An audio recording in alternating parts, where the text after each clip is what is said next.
What is up, J Nation? It's your boy Jar13107. Today we are here in my garage. We're going to be unboxing this lawnmower here. Very excited about this. This is of course the replacement for our current model that we've been using. So we're going to go ahead and unbox this puppy live for you guys.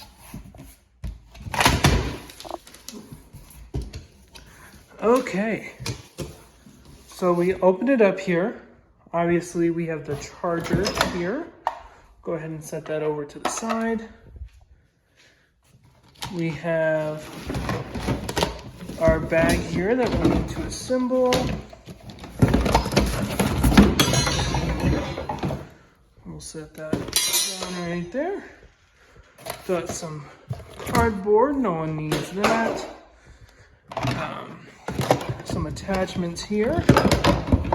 Set these over here with the bag. And we got our mower. So let's go ahead and pull this out.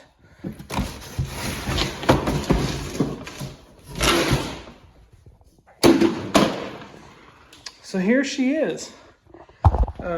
Looking over some of the stats, it's going to be a 20-inch blade.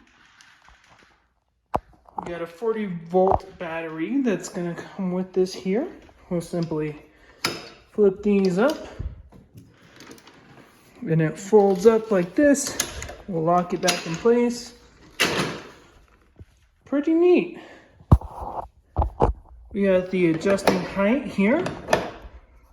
So we got a couple different levels for different grass heights. And it looks like the last couple things in here are just the battery. So yeah. So I hope you guys enjoyed this quick video today. This is my new mower, so just wanted to show you guys and see what you think. If you guys want to see a video of me using it or a user review after a couple modes, let me know. But otherwise, we'll catch you guys in the next one.